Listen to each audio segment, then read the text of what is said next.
Hello everyone, आप सभी का मेरे चैनल इको विद्यार्थी में स्वागत है। तो पूरी की पूरी चैप्टर हमने कंप्लीट कर रखा है। उसकी जो मेन डिफरेंसेस है कार्डिनल और ऑर्डिनल, ये जानने के बाद पूरा कॉन्सेप्ट आपका क्लियर हो जाएगा कि कार्डिनल क्या है, ऑर्डिनल क्या है। ऐसे अगर कंपाइल करके पढ़ते पढ़ते कंफ्यूजन क्रिएट होता है। ठीक है, तो हम इसका डिफरेंस आज देखेंगे, ओवरव्यू देखेंगे। अगर आप नए हैं तो इस चैनल को सब्सक्राइब जरूर करें, शेयर जरूर करें। तो चलिए शुरू करते हैं।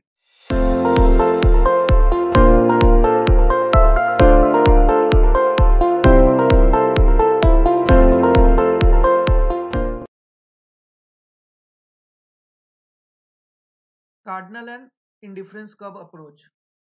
कार्डिनल अप्रोच को हम यूटिलिटी अप्रोच को हम कार्डिनल यूटिलिटी अप्रोच भी बोलते हैं और इंडिफरेंस कर्व अप्रोच को हम ऑर्डिनल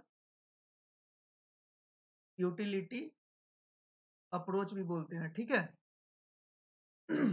तो कार्डिनल यूटिलिटी में हमने क्या पढ़ा था कि utility is a cardinal concept that is it can be measured in the money term.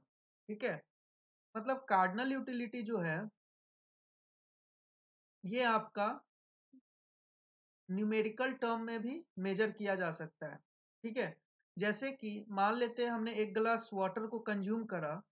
एक गिलास वाटर को कंज्यूम करने से हमें कुछ पांच यूटिल्स, ठीक है, कुछ 5 यूटिल्स हमें प्राप्ति होती है। ठीक, दूसरा गिलास हमने करा तो कुछ 3 यूटिल्स हमें मिलता है। ठीक है, इसी तरह से हम कुछ और खाते हैं, सपोज पिज्जा हम खाएं, इसे खाने से हमें 100 यूटिल्स की प्राप्ति हुई। ठीक है, तो ये सब क्या है, 5 यूटिल्स, 3 यूटिल्स, 100 यूटिल्स, ये सब हमें न्यूमेरिकल वैल्यू में अचीव हो रहा है। ठीक है, तो इसे हम कार्डिनल बोलते हैं, मीन्स इसे हम मनी टर्म में कर सकते हैं। जैसे suppose marginal utility of money constant होता है, तो 5 यूटिल्स मिल रहा है, इट मीन्स कि ये 5 रुपए के बराबर हमें यूटिलिटी प्रोवाइड या फिर हैप्पीनेस प्रोवाइड करा रहा है। ये 3 यूटिल्स मतलब 3 रुपए के बराबर हमारे को हैप्पीनेस प्रोवाइड करा रहा है। ठीक है, 100 यूटिल्स मतलब 100 रुपीज के बराबर हमारे को हैप्पीनेस, सेटिस्फैक्शन और यूटिलिटी प्रोवाइड करा रहा है। ठीक है, क्या एजम्पशन है कि एक यूटिल बराबर 1 रुपया है। ठीक है, अगर एक यूटिल्स के बराबर अगर हम 5 रुपए का जम्पशन लेते हैं तो यहाँ क्या हो जाएगा, 5 यूटिल्स है तो 25 रुपए के बराबर हमारे को यूटिलिटी मिला। यहाँ 3 है, 5 रुपए के यूटिल के बराबर, तो क्या हो जाएगा, 5 × 15 यूटिलिटी हमारे को मिला। ठीक है, तो कहने का मतलब है कि कार्डिनल अप्रोच जो है वो आपका न्यूमेरिकली मेजर किया जा सकता है। ठीक उसी के उल्टा जो ऑर्डिनल अप्रोच है, जो अभी जस्ट हमने लास्ट लेक्चर में पढ़ा है, तो ऑर्डिनल अप्रोच क्या बोलता है कि इसे हम साइकोलॉजिकल इफेक्ट के तहत हम निकालते हैं। जैसे मान लेते हैं कि एक गिलास वाटर हमने कार्डिनल में कंज्यूम करा और यहाँ पे हम एक पिज्जा कंज्यूम कर रहे हैं। ठीक है, तो यहाँ पे क्या हम बोल सकते हैं कि पिज्जा का जो यूटिलिटी है ये एक गिलास वाटर से ज्यादा है। क्यों? क्योंकि ग्लास हमारे को सिर्फ 5 यूटिल्स का ही यूटिलिटी दे रहा है और पिज्जा हमें 100 यूटिल्स दे रहा है। ठीक है, तो यहाँ पे हम क्लियरली मेजर कर सकते हैं न्यूमेरिकल वैल्यू से। बट ऑर्डिनल में क्या होता है, साइकोलॉजिकल होता है। हम बस फील कर सकते हैं कि अच्छा ये हमारे को ज्यादा सेटिस्फैक्शन दिया, ये हमारे को कम दिया। तो इसमें हम नहीं डायरेक्टली बता सकते हैं, तो इसमें हम साइकोलॉजिकली बोल सकते हैं कि अच्छा पिज्जा कंज्यूम करने से अगर ज्यादा हैप्पीनेस मिलता है तो हम बोलेंगे कि pizza is preferred to 1 glass of water. या फिर कोई बहुत ज्यादा प्यासा है तो वो एक गिलास वाटर पिया, तो वो बोलेगा कि एक गिलास ऑफ वाटर जो है हमारे लिए ज्यादा सेटिस्फाइड करता है, हमें ज्यादा सेटिस्फैक्शन देता है। इट मीन्स कि वो glass of water is preferred to pizza. ठीक है, ये मतलब human to human different nature वो शो करेगा, राइट। किसी के लिए पिज्जा इंपॉर्टेंट है, किसी के लिए ग्लास ऑफ वाटर इंपॉर्टेंट है। ठीक है, तो वो टाइम टू टाइम वेरी करता है। ठीक है, तो ये होता है कार्डिनल एंड ऑर्डिनल का बेसिक डिफरेंसेस। बाकी डिटेल्स तो मैंने आपको बता रखा है, ऊपर आई बटन में लिंक है, जाकर देख लो। उसके बाद क्या होता है, कार्डिनल अप्रोच आपका डिमिनिशिंग मार्जिनल यूटिलिटी का कॉन्सेप्ट देता है, राइट। डिमिनिशिंग मार्जिनल यूटिलिटी क्या होता है मैंने बता रखा है। सपोज आपने एक गिलास वाटर कंज्यूम करा तो आपको सपोज 10 यूटिल्स के बराबर यूटिलिटी मिला। ठीक, दूसरा आप कंज्यूम करे तो आपको कितना मिला, सपोज 20 यूटिल्स मिला।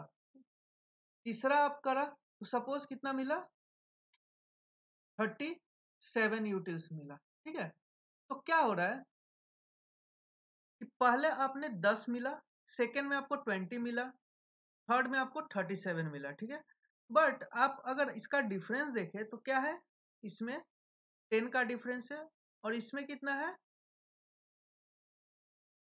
सॉरी यहाँ पे 37 है 27। ठीक है, यहाँ पे कितना का डिफरेंस हो गया, सिर्फ 7 यूटिल्स का। तो क्या हो गया कि diminishing marginal utility, marginal utility मैंने बता रखा है कि जो एडिशनल है उसमें से एक पहले वाले को माइनस कर देते हैं तो वो marginal utility of that commodity हो जाता है। तो सेकंड वाले के लिए क्या हो जाएगा मार्जिनल यूटिलिटी 10, थर्ड वाले के लिए क्या हो जाएगा 7। तो क्या हो रहा है कि जैसे जैसे हम कंजम्पशन बढ़ा रहे हैं, जैसे जैसे हम कंजम्पशन बढ़ा रहे हैं, वैसे वैसे मेरा मार्जिनल यूटिलिटी डिक्लाइन कर रहा है। ठीक है, मतलब कि अगर हम एक ही चीज को बार बार कंज्यूम करें तो उसके लिए हमारे अंदर जो वैल्यू है उसका कम हो जाएगा। ऐसे ही हम कंजम्पशन बढ़ाते जाएंगे तो एक टाइम पे जाके मेरा मार्जिनल यूटिलिटी 0 हो जाएगा।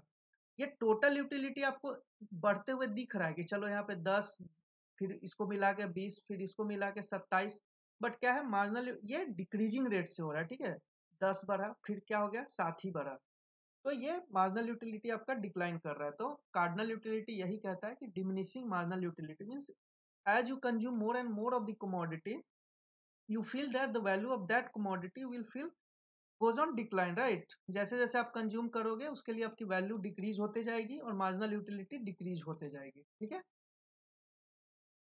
उसी के उल्टा इंडिफरेंस कम में क्या हो जाता है, मार्जिनल रेट ऑफ सब्सटीट्यूशन हो जाता है। ठीक है, मार्जिनल रेट ऑफ सब्सटीट्यूशन बोलता है कि consumer has more unit of X, it's subject to worth decline, right?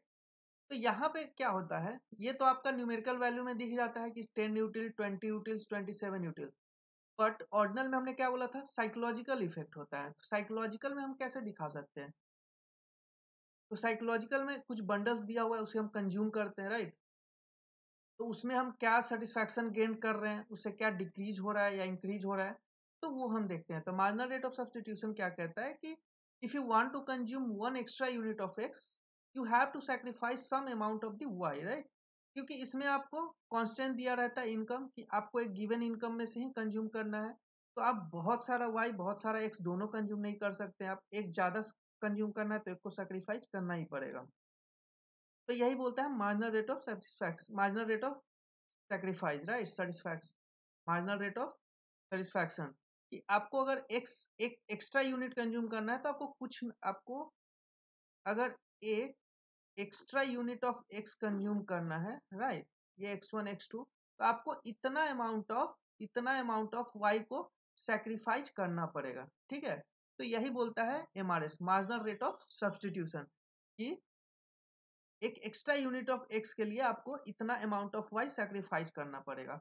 और इसी को बोलते हैं diminishing marginal rate of substitution, means कि जैसे जैसे आप ऐसे समझो, ये है इस पॉइंट पे देखो, यहां से एक एक्स्ट्रा यूनिट के लिए, जैसे यहां से हमने एक एक्स्ट्रा यूनिट के लिए कितना हमने सैक्रिफाइस किया, इतना वाई। ठीक, अब देखो दूसरे यूनिट के लिए, दूसरे यूनिट ऑफ एक्स के लिए हम कितना सैक्रिफाइस किए, बस इतना वाई। अब देखो डिस्टेंस कम हो रहा है, इस दोनों का चौड़ाई देखो और इस दोनों का चौड़ाई देखो। ठीक है, थर्ड में देखो, अब एक एक्स्ट्रा एक्स के लिए हम बस इतना ही, मतलब जो सैक्रिफाइस रेट है वो धीरे धीरे घटते जा रहा है। ठीक है, जैसे जैसे हम एक्स का कंजम्पशन बढ़ा रहे हैं वैसे वैसे मेरा वाई तो सैक्रिफाइस कर ही रहे हैं, लेकिन अमाउंट घटते जा रहा है। पहली बार में हमने 10 वाई सैक्रिफाइस किया, तो अगली बार में हम 8 ही सैक्रिफाइस करेंगे, उससे अगली बार में हम 6 ही सैक्रिफाइस करेंगे।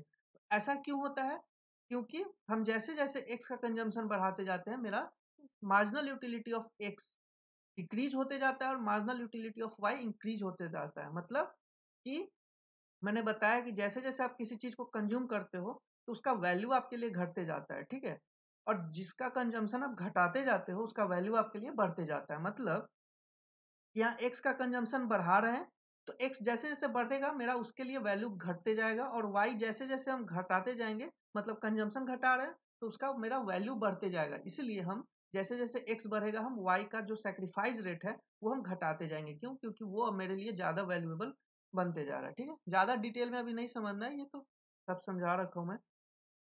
थर्ड है आपका equilibrium, right? One good condition में मैंने क्या बताया था कि जब marginal utility of X in term of money is equal to price of X हो जाएगा, तो वो सिंगल कमोडिटी केस के लिए इक्विलिब्रियम अचीव कर लेगा। ये इस पे मैंने ज़्यादा ये कॉन्सेप्चुअल मैंने बताया था कि marginal utility of X in term of money, right, ये जनरली दिया नहीं रहता है। तो marginal rate of X in term of money means divided by marginal utility of money should be equal to price of X, ठीक है। But generally क्या दिया रहता है, जनरली दिया रहता है कि एम यू एक्स बराबर पी एक्स। क्यों? क्योंकि जो मार्जिनल यूटिलिटी ऑफ मनी है, इसे हम लगभग 1 रुपी के बराबर समझते हैं, राइट। कि जो मेरा मार्जिनल यूटिलिटी ऑफ मनी है उसे हम कांस्टेंट समझते हैं, मीन्स 1 यूटिल को हम 1 रुपी के बराबर समझ लेते हैं, ठीक है। अगर हम 1 यूटिल को 5 रुपी के बराबर समझे तो क्या हो जाएगा, M U X upon 5 equal to price of X. तो यहाँ पे कंफ्यूजन नहीं होना है, कहीं भी ट्विस्ट कर सकते हैं, राइट। सेकेंड गुड कंडीशन के लिए क्या हो जाता है, सेकेंड गुड कंडीशन के लिए हमने क्या बताया था, utility would derive the utility you derive or gain from the last rupee spent on each commodity should be equal, right।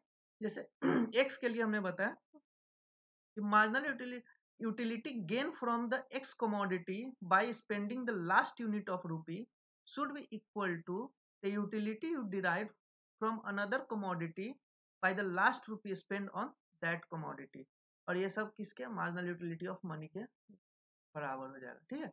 क्या हुआ कि x x से जो हमने यूटिलिटी x को कंज्यूम करके जो हमने यूटिलिटी डिराइव करा, किससे, जो हमने लास्ट रुपये स्पेंड करा x पे और उससे जो यूटिलिटी मिला वो, और y पे जो हमने लास्ट एडिशनल यूनिट ऑफ रुपया खर्च करा और उससे जो हमने यूटिलिटी डिराइव करा, वो दोनों बराबर होना चाहिए, ठीक है। और ये सब किसके बराबर हो जाएगा, मार्जिनल यूटिलिटी ऑफ मनी, जो कि कांस्टेंट हम अज्यूम करके चलते हैं, राइट। अब इक्विलिब्रियम इन ऑर्डिनल अप्रोच हम लोग देख लेते हैं। तो ये तो लास्ट ही वीडियो में हमने बताया था कि क्या हो जाता है, टेंजेंसी कंडीशन है कि जब marginal rate of substitution equal to the price ratio equal हो जाएगा, तो वो इक्विलिब्रियम कंडीशन हो जाएगा। ये किस कंडीशन में है, इंडिफरेंस कर्व, राइट। ये क्या है आपका इंडिफरेंस कर्व का स्लोप, और ये क्या है आपका बजट लाइन का स्लोप, ठीक है। जब ये दोनों जिस पॉइंट पे इक्वल हो जाएगा, सपोज ये पॉइंट है और ये मेरा बजट लाइन है, ठीक। तो सपोज इस पॉइंट पे टच करा इसने, तो इस पॉइंट पे क्या है, एमआरएस जो कि स्लोप ऑफ ये कर्व का है should be equal to P X upon P Y जो कि स्लोप ऑफ ये स्ट्रेट लाइन मतलब बजट लाइन का है। तो जिस पॉइंट पे ये दोनों बराबर हो जाएगा वो पॉइंट हमारा इक्विलिब्रियम कहलाएगा, ठीक है। और कर्व क्या है, स्ट्रिक्टली कॉन्वेक्सिटी सेटिस्फाई करना चाहिए, मीन्स वो कर्व ऐसा होना चाहिए, तभी हम सिर्फ बोल सकते हैं कि टेंजेंशियल जो है वो मतलब सफिशियंट है इस कंडीशन के लिए। अगर ऐसा कर्व है तो हम बोल सकते हैं कि सिर्फ एमआरएस बराबर प्राइस रेशियो अगर होगा तो वो इक्विलिब्रियम पॉइंट होगा। अगर मान लो कर्व कुछ ऐसा हो गया या कर्व कुछ ऐसा हो गया, तो इस कंडीशन का अलग अलग केस है, इसमें टेंजेंसी कंडीशन सेटिस्फाई नहीं करता है। बट जनरली हम इकोनॉमिक्स में यही पढ़ते हैं जिसमें कि MRS equal to price ratio जो कि स्लोप ऑफ बजट लाइन हो जाता है, ठीक है। बाकी डिटेल्स जो और डीप में है, ये कर्व वो सब हम बाद में पढ़ेंगे, ठीक है। तो यही आपका बेसिक डिफरेंस है। आई होप आपको क्लियर हो गया होगा। कोई भी डाउट हो तो कमेंट में जरूर पूछो। तब तक के लिए स्टे सेफ, स्टे होम।